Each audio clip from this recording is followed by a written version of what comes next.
بسم الله الرحمن الرحيم. திருக்குர்ஆன் ஷரீஃபில் கூறப்பட்ட தேசங்களில் முக்கியமானது மிஸ்ர் தேசமாகும். அது இன்று எகிப்து என்று அழைக்கப்படுகிறது. ஆனாலும் இன்றளவும் அரபு தேசங்களில் மிஸ்ரி என்றே எகிப்து வாசிகள் அழைக்கப்படுவதை காணலாம். மிஸ்ர் மிக பிரம்மாண்டமான நாடாகும். மிஸ்ரை ஆட்சி செய்த ஃபிரௌன் தன்னை ஆண்டவன் என்று மக்களிடையே பிரகடனப்படுத்தினார். ஏனெனில் அந்த மிஸ்ரின் ஆட்சி, அதன் பிரம்மாண்டம் அவனை அவ்வாறு பேசச் செய்தது. வனாதா ஃபிரௌன் ஃபீ கௌமிஹி قال يا قوم أليس لي ملك مصر وهذه الأنهار تجري من تحتي أفلا تبصرون. மேலும் ஃபிரௌன் தன் சமூகத்தாரிடம் பறைசாற்றினார், என்னுடைய சமூகத்தாரே, இந்த மிஸ்ர் எகிப்தின் அரசாங்கம் என்னுடையதல்லவா? என் மாளிகை அடியில் ஓடிக்கொண்டிருக்கும் நீல நதியின் இக்கால்வாய்களும் என் ஆட்சிக்கு உட்பட்டவை என்பதை பார்க்கவில்லையா? திருக்குர்ஆனில் 4 இடங்களில் மிஸ்ர் என்ற பெயரை நேரடியாகவே அல்லாஹ் கூறுகிறார். وَأَوْحَيْنَا إِلَى مُوسَى وَأَخِيهِ أَن تَبَوَّأَ لِقَوْمِكُمَا بِمِصْرَ بُيُوتًا. சூரா யாசீன், சூரா யூனுஸ்ல 78ஆம் வசனத்திலும் وَقَالَ الَّذِي اشْتَرَاهُ مِنْ مِصْرَ لِامْرَأَتِهِ أَكْرِمِي مَثْوَاهُ, சூரா யூசுப் 12ஆம் ஆயத்திலும் فَلَمَّا دَخَلُوا عَلَى يُوسُفَ آوَى إِلَيْهِ أَبَوَيْهِ وَقَالَ ادْخُلُوا مِصْرَ إِنْ شَاءَ اللَّهُ آمِنِينَ, சூரா யூசுப்ல 99ஆவது வசனத்திலும் وَنَادَى فِرْعَوْنُ فِي قَوْمِهِ قَالَ يَا قَوْمِ أَلَيْسَ لِي مُلْكُ مِصْرَ وَهَذِهِ الْأَنْهَارُ تَجْرِي مِنْ تَحْتِي أَفَلَا تُبْصِرُونَ, சூரத்து ஸுஹ்ருஃப்ல 15ஆம் வசனத்திலும். இவை அல்லாமல் குர்ஆனில் சுமார் 30 இடங்களில் மறைமுகமாகவும் மிஸ்ர் தேசத்தை குறிப்பிடப்படுகிறது.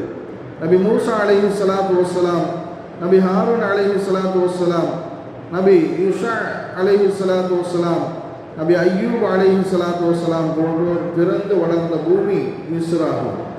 மேலும் அது நபி யாக்கூப் அலைஹிஸ்ஸலாத்து வஸ்ஸலாம், நபி யூசுப் அலைஹிஸ்ஸலாத்து வஸ்ஸலாம் உள்பட சுமார் 350 நபிமார்களின் தொடர்புடைய பூமியாகும். மேலும் நபி ஈசா அலைஹிஸ்ஸலாம் மற்றும் அவர்களின் தாயார் மரியம் அலைஹிஸ்ஸலாம் ஆகியோர் மிஸ்ரில் தஞ்சமடைந்ததையும் அல்லாஹ் குர்ஆனில் சொல்லி காட்டுகிறார். وَجَعَلْنَا ابْنَ مَرْيَمَ وَأُمَّهُ آيَةً وَآوَيْنَاهُمَا إِلَى رَبْوَةٍ ذَاتِ قَرَرٍ وَمَعِينٍ.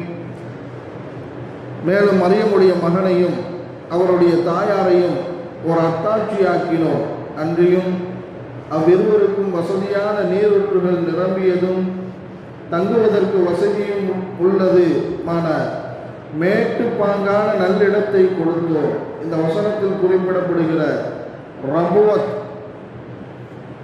என்பது இன்றைய எகிப்தின் முக்கியமானதொரு நகரமாகும். ஹஜ்ரத் அபூ தர்தா ரலியல்லாஹு, ஹஜ்ரத் அபூ ஹுரைரா ரலியல்லாஹு, ஹஜ்ரத் ஜாபிர் ரலியல்லாஹு, ஹஜ்ரத் ஜுபைர் ரலியல்லாஹு, ஹஜ்ரத் சயீத் இப்னு அபீ வக்காஸ் ரலியல்லாஹு அன்ஹு போன்ற 300க்கும் அதிகமான நபித்தோழர்கள் மிஸ்ரில் வாழ்ந்துள்ளார்கள். மிஸ்ரில் கவர்னர்களாக 3 சஹாபாக்கள் நியமிக்கப்பட்டுள்ளார்கள். அவர்கள் ஹஜ்ரத் அம்ர் இப்னு ஆஸ் ரலியல்லாஹு அன்ஹு, 2 ஹஜ்ரத் அப்துல்லாஹ் இப்னு அம்ர் ரலியல்லாஹு அன்ஹு, 3 அப்துல்லாஹ் இப்னு அபீ ஸரஹ் ரலியல்லாஹு அன்ஹு. குர்ஆன் ஷரீஃபில் கூறப்பட்டுள்ள ஒரே ஒரு நதி நைல் நதியாகும். நேரடியாக இதன் பெயர் குர்ஆனில் குறிப்பிடப்படவில்லை என்றாலும் மறைமுகமாக பல இடங்களில் இந்த நதி குறிப்பிடப்படுகிறது. உதாரணமாக மேற்குறிப்பிட்ட வஅவ்ஹைனா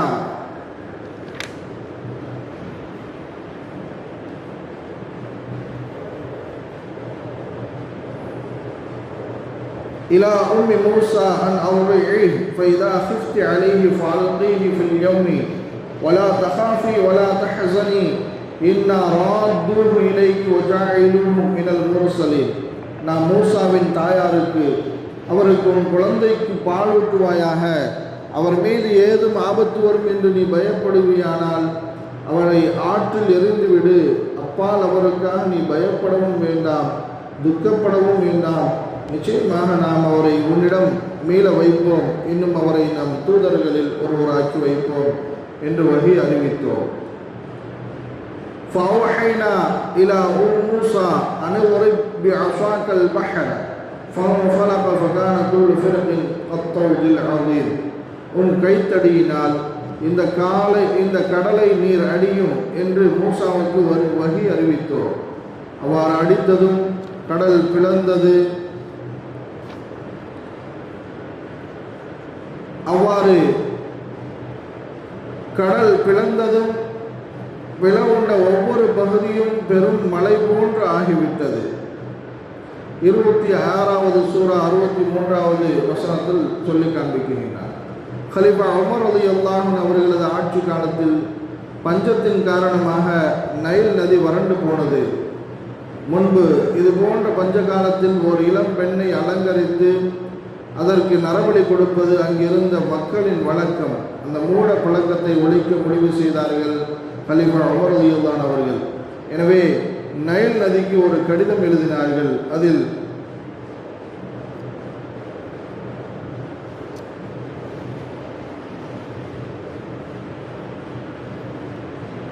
நைல் நதியே, இதற்கு முன்பு உன் சுய விருப்பத்தை கொண்டு நீ ஓடியிருந்தால் இப்பொழுது நீ ஓட வேண்டாம்.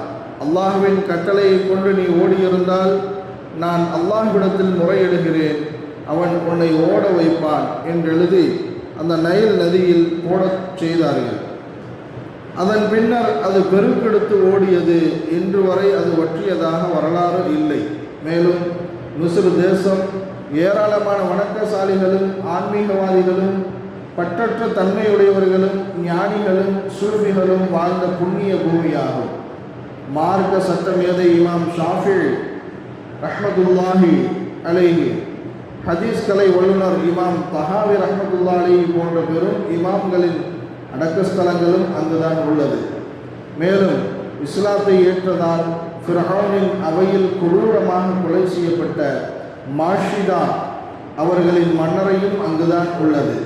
மாஷிதாவின் வரலாறு: மேராஜ் பயணத்தின் போது ஒரு இடத்தில் கஸ்தூரியை விட மிக மிக்க வாசனையை கொண்ட அதிசயமான மனம் ஒன்றினை நுகர்ந்த நபிகள் நாயகம் ரசூலுல்லாஹி ஸல்லல்லாஹு அலைஹி வஸல்லம் அவர்கள் ஜிப்ரீல் அலைஹிஸ்ஸலாம் அவர்களிடம் அதை பற்றி கேட்டார்கள். அதற்கு ஜிப்ரீல் அலைஹிஸ்ஸலாம் அவர்கள் இந்த வாசனை மாஷிதாவும் அவருடைய குடும்பத்தினர்களும் இருக்கக்கூடிய கபர் அல்லது சுவர்க்க மாளிகை இடத்திலிருந்து வருகின்ற வாசனை என்று கூறினார்கள். தொடர்ந்து நபிகள் நாயகம் ரசூலுல்லாஹி ஸல்லல்லாஹு அலைஹி வஸல்லம் அவர்கள் மாஷிதாவின் வரலாறை விவரிக்கும்படி கேட்க ஜிப்ரீல் அலைஹிஸ்ஸலாம் அவர்கள் பின்வருமாறு கூறினார்கள். மாஷிதா ஃபிர்அவுனின் குடும்பத்து பெண்களுக்கு தலைவாரிவிட்ட பெண். ஒரு நாள் அவர் ஃபிர்அவுனின் மகளுக்கு தலைவாரி கொண்டிருந்த போது தற்செயலாக சீப்பு கீழே விழுகிறது. உடனே மாஷிதா பிஸ்மில்லா, அல்லாஹ்வின் திருநாமம் கொண்டு என்று கூறினார். அப்பொழுது அந்த பிள்ளை, நீ அல்லாஹ் என்று கூறியது என்னுடைய தந்தை ஃபிர்அவுனை தானே என்று வினவினார்.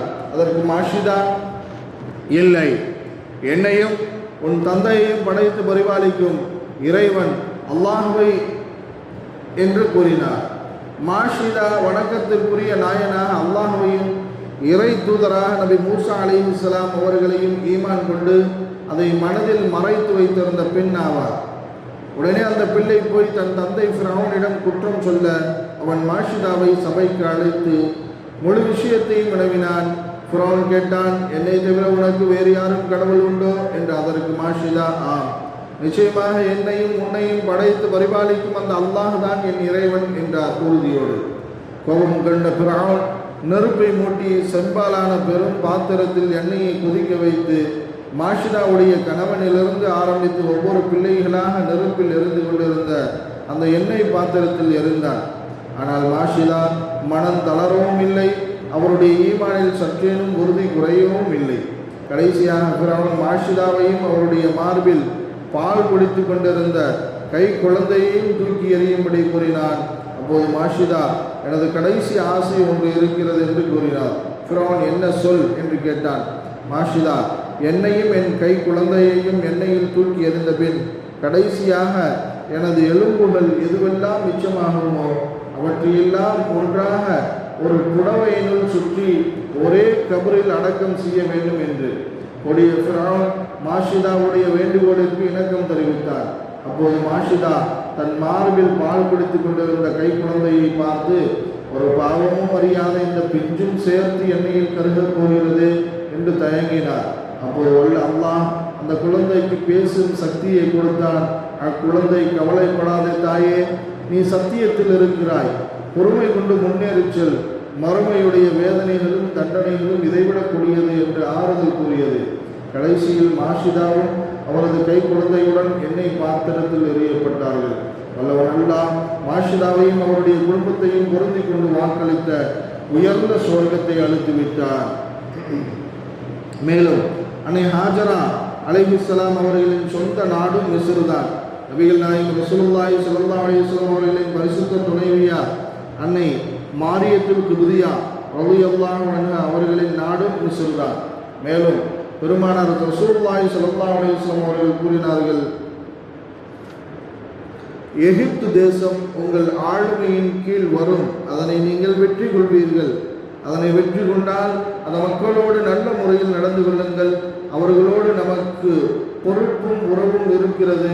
இறைநேசர் நஃபீஸத்துல் மிஸ்ரியா அவர்கள் எகிப்தை சேர்ந்தவர்கள்தான்.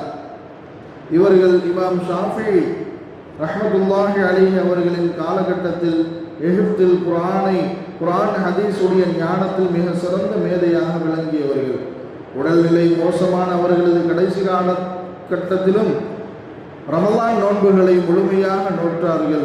நோன்பை விட்டுவிடுங்கள், உங்களது உடல் நலம் சற்று தேரக்கூடும் என்று மருத்துவர்கள் கூறியபோது, நான் எனது ரப்பிடத்தில், இறைவா, நான் நோன்பு வைத்த நிலையில் மரணிக்க வேண்டும் என்று 30 வருடங்களாக துஆ செய்து வருகிறேன், இப்போதுதான் அதற்கான சந்தர்ப்பம் வாய்த்துள்ளது என்று கூறினார்கள். அவர்களின் எண்ணப்படியே நோன்பு வைத்த நிலையில் அல்லாஹ் அவர்களை மரணிக்க செய்தார்.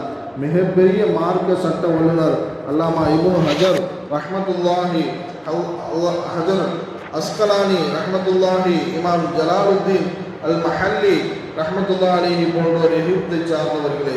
உலக அளவில் மிக பிரபல்யமான லட்சக்கணக்கான மாணவர்கள் பயிலக்கூடிய கைரோ யூனிவர்சிட்டி, அல் அஸ்ஹர் யூனிவர்சிட்டி ஆகியவை எகிப்தில் தான் அமைந்துள்ளன.